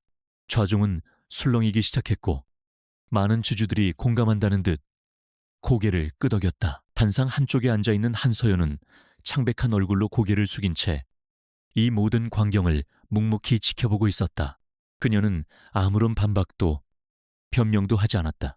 그 모습은 마치 모든 것을 체념하고 자신의 운명을 받아들이는 패배자의 모습처럼 보였다. 박태민은 서연의 그런 모습을 흘깃 보며 속으로 회심의 미소를 지었다. 모든 것이 그의 시나리오대로 흘러가고 있었다. 그는 연설의 마지막 결정적인 한 방을 날렸다. 따라서 저는 아우라 그룹의 정상화와 밝은 미래를 위해 이 자리에서 한서연 회장의 해임안을 공식적으로 발의하는 바입니다. 부디 주주 여러분의 현명한 판단을 부탁드립니다. 그의 말이 끝나자 마프러 강당 곳곳에서 박수 소리가 터져나왔다. 박태민에게 충성하는 이사들이 주도하는 박수였다. 분위기는 완전히 그에게로 넘어왔다. 이사회 의장이 곧 투표를 진행하기 위해 자리에서 일어섰다. 모든 것이 끝났다고 생각된 바로 그 순간이었다. 의장님, 잠시만요. 모두의 예상을 깨고 한서연이 자리에서 일어섰다.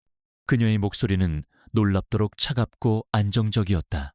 방금 전까지 고개를 숙이고 있던 패배자의 모습은 온데간데 없었다. 대강당의 모든 소음이 거짓말처럼 멎었다. 서연은 천천히 마이크 앞으로 걸어나갔다.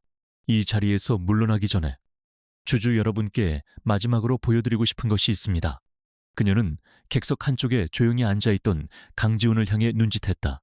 강지훈이 노트북을 조작하자 단상 뒤편에 거대한 스크린이 환하게 켜졌다. 박태민은 불길한 예감에 얼굴이 굳어졌다.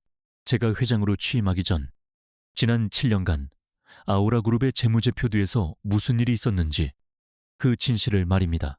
스크린에 나타난 것은 거미줄처럼 복잡하게 얽힌 자금 흐름도였다. 서연의 차가운 목소리가 강당 전체에 울려 퍼졌다. 이것은 박태민 부회장님께서 주도하신 해외 유령 회사들을 통한 비자금 조성 내역입니다. 총액은 300억 원. 이 돈은 어디로 갔을까요? 화면이 바뀌었다. 돈의 흐름이 태영건설과 법무법인 정진, 그리고 인터넷 언론사 시티즌, 저널로 향하는 것이 선명하게 나타났다. 아우라 그룹의 핵심 개발 정보를 경쟁사인 태영건설에 넘겨주고 거액의 리베이트를 챙겼으며 그 돈으로 자신의 법률 방패막이가 되어줄 법무법인을 후원하고 자신에게 불리한 기사를 막고 저를 음해하는 기사를 쓰도록 언론사를 매수했습니다. 아우라 바이오 사태를 최초로 터뜨린 곳이 바로 저 시티즌 저널입니다. 강당은 이제 경악과 충격으로 술렁이기 시작했다. 주주들의 시선이 박태민에게로 향했다. 말도 안 돼. 저건 전부 조작이야. 저 계집애가 나를 모함하기 위해 꾸며낸 거짓말이다. 박태민이 얼굴이 시뻘개져서 고함을 쳤다. 그는 발악하듯 외쳤다. 증거 있나? 저런 컴퓨터 그래픽 조가리 말고 진짜 증거가 있냐는 말이다. 그의 외침에 서연은 싸늘하게 미소 지었다. 증거를 원하십니까? 좋습니다. 그녀의 눈빛이 칼날처럼 날카로워졌. 그렇다면 7년 전 돌아가신 제 아버지의 마지막 목소리도 조작인지 한번 들어보시죠. 그녀의 말이 끝나기 무섭게 강당의 모든 스피커에서 음성 파일이 재생되기 시작했다. 처음에는 차 안에서 나누는 대화 소리가 들렸다. 한 회장이 박태민의 비자금을 질책하는 목소리, 그리고 박태민이 용서를 구하는 비굴한 목소리, 그리고 다음 순간 끼이이 쾅, 귀를 찢는 듯한 파열음과 금속이 뒤틀리는 굉음이 강당 전체를 뒤흔들었다. 사람들은 저도 모르게 비명을 질렀다. 처참한 사고 현장의 소음 속에서 희미하지만 분명한 목소리가 흘러나왔다. 처리해. 최 기사 저놈은 병원으로 보내고 블랙박스는 당장 확보해. 뺑소니, 사고로 위장하는 거 잊지 마. 박태민의 목소리였다. 강지훈, 그놈에게 뒤집어 씌우면 돼. 한서연 그 계집애가 가장 정신없을 때 모든 걸 끝내야 한다. 모든 것이 담겨 있었다. 살인교사, 증거인멸, 그리고 무고한 사람에게 누명을 씌우려 한 모든 음모가 대강당은 완벽한 정적에 휩싸였다. 숨쉬는 소리조차 들리지 않았다. 사람들은 마치 유령이라도 본 것처럼 하얗게 질린 얼굴로 스크린과 박태민을 번갈아 보았다. 박태민의 얼굴에서는 모든 핏기가 사라졌다. 그의 눈은 공포로 가득 차 있었고 온몸을 사시나무처럼 떨고 있었다. 아니야. 내가 아니야. 저건 거짓말이야. 그가 미친 사람처럼 중얼거리며 뒷걸음질 치는 순간 대강당의 육중한 문이 양쪽으로 활짝 열리며 검찰 수사관들이 들이닥쳤다. 그들은 망설임 없이 단상으로 향했다. 박태민 씨, 수사팀장이 차가운 목소리로 말했다. 당신을 살인교사, 횡령 및 배임, 주가 조작 혐의로 긴급 체포합니다. 당신은 변호사를 선임할 수 있으며 묵비권을 행사할 수 있습니다. 놔, 이거 놔. 내가 누군 줄 알고 박태민은 필사적으로 발버둥 쳤지만 건장한 수사관들에게 제압당해 차가운 수갑이 그의 손목에 채워졌다.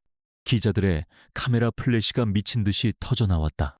7년간 그룹의 2인자로 군림했던 그의 제국이 단 몇 분 만에 완벽하게 무너져 내리는 순간이었다. 질질 끌려나가면서도 그는 서연을 향해 악에 바친 소리를 질렀다. 한서연 인연, 내가 가만두지 않을 거야 하지만 그의 저주는 더 이상 누구에게도 닿지 않았다. 모든 소동이 끝나고 다시 정적이 찾아왔다. 서연은 여전히 단상 중앙에 꼿꼿이 서 있었다. 그녀는 충격과 혼란에 빠진 주주들을 향해 마이크를 잡았다. 오늘 아우라그룹은 과거의 어두운 그림자를 모두 걷어내고 새롭게 태어날 것입니다. 그녀의 목소리는 떨리지 않았다. 오히려 그 어느 때보다 강한 힘과 확신에 차 있었다. 한서연은 아우라그룹의 회장으로서 이 모든 시련을 딛고 회사를 더욱 투명하고 강하게 이끌어 나갈 것을 주주 여러분 앞에 엄숙히 약속드립니다. 그녀의 선언에 강당 안에서는 마침내 우레와 같은 박수 소리가 터져 나왔다. 그것은 7년간의 거짓과 위선을 몰아내고 마침내 진실과 정의가 승리한 순간을 축하하는 함성이었다. 서연은 그 박수 소리를 들으며 객석에서 자신을 향해 희미하게 미소 짓고 있는 강지훈을 바라보았다.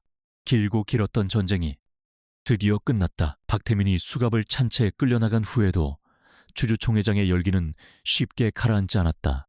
대한민국 재계를 뒤흔든 거대한 반전 드라마의 목격자가 된 주주들과 기자들은 흥분을 감추지 못하고 웅성거렸다. 하지만 그 모든 소음의 중심에 서 있는 한서연에게는 그 어떤 소리도 들리지 않는 듯했다. 그녀는 그저 텅 빈 단상 위에서 7년간 자신을 짓눌러왔던 거대한 악몽이 마침내 끝났음을 온몸으로 느끼고 있었다. 모든 것이 정리되고 사람들이 썰물처럼 빠져나간 후 강지훈이 조용히 그녀에게 다가왔다.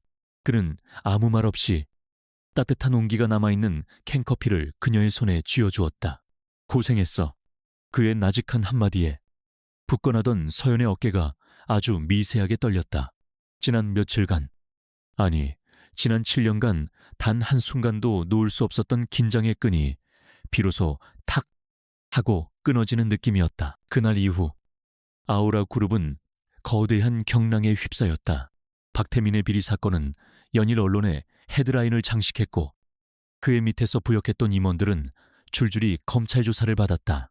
회사는 뿌리부터 흔들렸지만 서연은 흔들리지 않았다. 그녀는 비상경영체제를 선포하고 밤낮을 가리지 않고 사태 수습에 매달렸다. 박태민이 남긴 부패의 고리를 잘라내고 불안해하는 직원들을 다독였으며 흔들리는 투자자들을 설득했다. 위기 속에서 그녀의 리더십은 오히려 더욱 단단하게 빛났다. 사람들은 철혈의 여왕으로만 알려졌던 젊은 회장의 진면목을 보았. 그룹은 놀라운 속도로 안정을 되찾아갔다. 그렇게 폭풍 같은 일주일이 흘렀다. 모든 것이 제자리를 찾아가는 것처럼 보였지만 서연과 지훈 사이에는 아직 해결되지 않은 가장 중요한 문제가 남아 있었다. 7년이라는 공백, 그리고 강민준이라는 아이의 존재. 그날 밤 서연은 처음으로 다시 시그니엘 호텔의 스위트룸을 찾았다. 더 이상 전쟁을 위한 지휘본부가 아니었다. 그곳에는 7년 전의 진실과 앞으로 그들이 마주해야 할 미래가 함께 기다리고 있었다. 거실에는 무거운 침묵이 흘렀다. 민준이는 안쪽 침실에서 잠들어 있었다. 서연은 어디서부터 말을 시작해야 할지 몰라. 그저 창밖의 야경만을 바라보았다. 먼저 침묵을 깬 것은 강지훈이었다. 궁금한 게 많겠지. 서연은 천천히 고개를 돌려 그를 마주보았다. 그녀의 눈빛은 이제 원망이 아닌 깊은 슬픔과 혼란으로 가득 차 있었다. 그날 밤 아버지 장례식장에서 있었던 일 말이에요. 전 정말 아무것도 기억나지 않아요. 그녀의 목소리가 가늘게 떨렸다. 그것은 지난 7년간 그녀를 괴롭혀온 가장 큰 의문이었다. 강지훈은 아픈 눈으로 그녀를 바라보며 어렵게 입을 열었다. 당신은 그때 거의 제정신이 아니었어.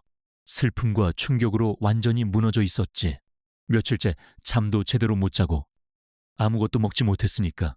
그는 테이블 위에 위스키 잔을 바라보며 말을 이었다. 의사가 처방해준 수면제를 당신에게 건넸어. 조금이라도 잠을 자야 버틸 수 있을 것 같아서 위스키에 타서 줬는데 그게 그렇게 강하게 작용할 줄은 몰랐어. 당신의 몸이 너무 쇠약해져 있었던 탓이겠지. 서연의 눈동자가 파르르 떨렸다. 기억이 없었던 이유, 그것은 약 때문이었다. 난 당신 곁을 지켜주고 싶었을 뿐이야. 세상에 홀로 남겨진 당신을 위로해주고 싶었어. 그런데 그날 밤 우리의 슬픔과 절망이 너무 깊었던 걸까?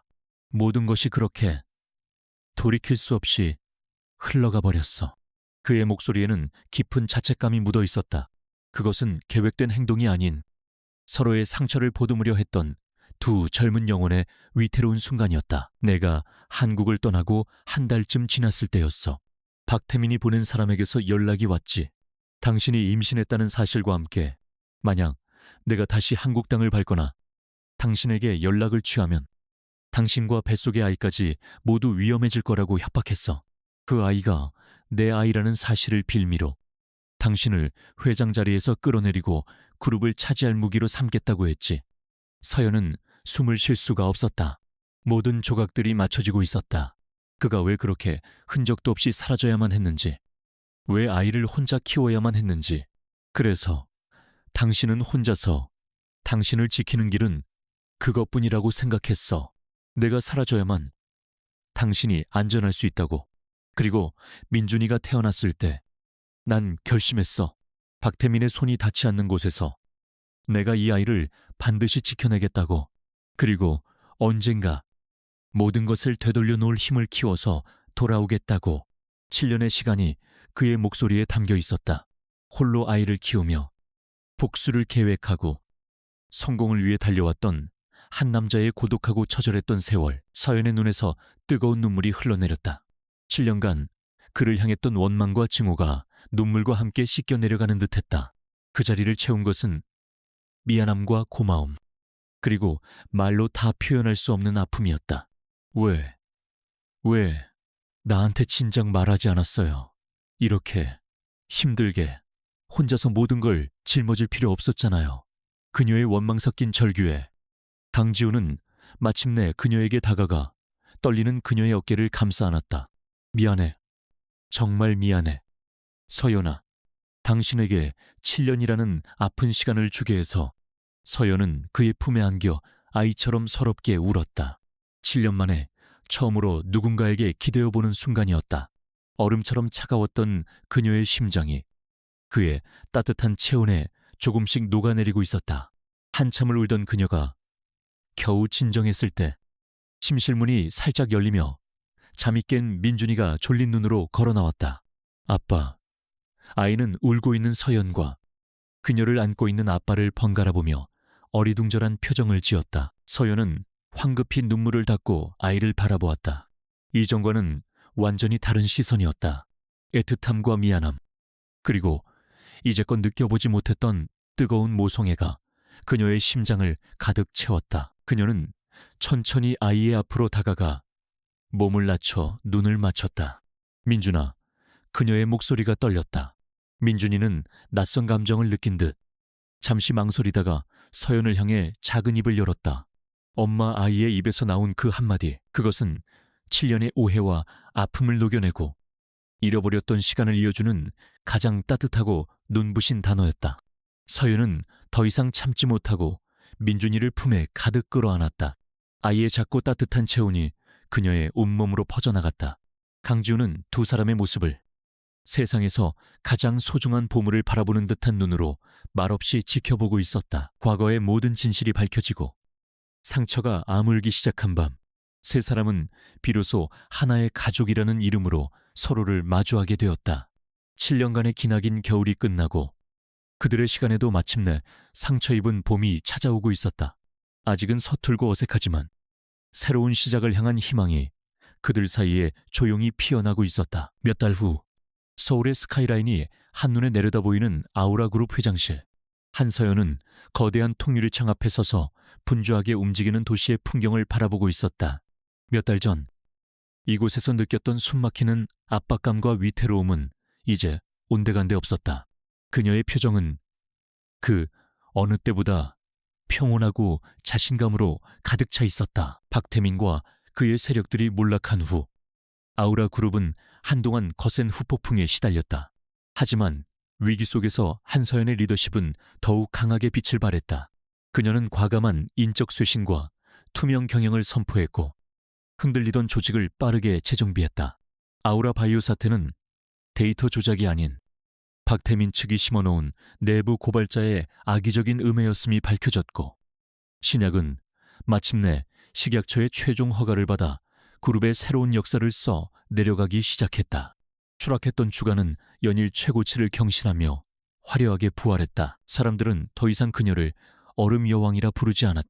시련을 이겨내고 그룹을 성공적으로 이끄는 부드러우면서도 강인한 리더. 그것이 한서연의 새로운 이름이었다. 박태민은 법의 엄중한 심판을 받았다.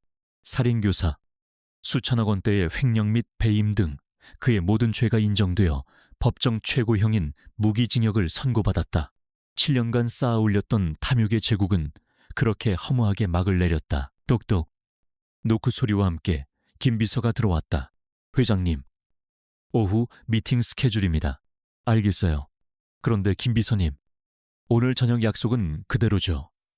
서연이 부드러운 미소와 함께 묻자 김 비서는 충직한 미소로 화답했다. 물론입니다. 회장님, 6시 정각에 차를 대기시켜 놓겠습니다. 그녀가 말한 저녁 약속은 세상 그 어떤 VVIP와의 미팅보다도 중요한 약속이었다. 그날 저녁, 서울 시내의 한 고급 레스토랑, 창가 쪽 가장 좋은 자리에 세 사람이 마주 앉아 있었다. 한서연과 강지훈, 그리고 그 사이에 앉아 신이 나서 메뉴판을 보고 있는 강민준. 엄마, 나 이거 딸기 아이스크림 케이크. 민준이가 손가락으로 메뉴판을 가리키며 외쳤다. 이제 아이는 서연을 엄마라고 부르는데 조금의 어색함도 없었다. 알았어. 우리 아들, 식사 다 하고 나서 후식으로 시켜줄게. 서연은 익숙한 손길로 민준이의 내핀을 바로잡아 주었다. 아직은 조금 서툴렀지만 그녀의 모든 행동에는 따뜻한 애정이 가득했다. 지난 몇 달간 그녀는 아우라 그룹의 회장으로서 뿐만 아니라 하나이의 엄마로서 새로운 인생을 배우는 중이었다. 잃어버린 7년의 시간을 보상이라도 하듯 그녀는 모든 애정을 민준이에게 쏟아부었다. 강지우는 그런 두 사람의 모습을 따뜻한 눈으로 바라보고 있었다. K텍 한국지사 설립건은 잘 되어가 서연이 지훈에게 물었다. 지훈은 박태민 사건이 마무리된 후 미국에서의 생활을 대부분 정리하고 한국에 정착했다. 그는 K텍의 아시아태평양 총괄본부를 서울에 설립하며 아우라 그룹과도 여러 방면에서 협력 관계를 구축하고 있었다. 7년 전 비극으로 얽혔던 두 사람은 이제 서로에게 가장 든든한 사업 파트너이자 인생의 동반자가 돼 있었다. 다음 주면 정식으로 오픈할 수 있을 것 같아. 당신 도움이 컸지. 천만에요. 우리가 이제 남인가요? 서연이 장난스럽게 웃으며 말했. 그녀의 얼굴에는 이전에는 결코 볼 수 없었던 편안함과 행복감이 어려 있었다. 식사가 끝나고 약속대로 딸기 아이스크림 케이크가 나왔다.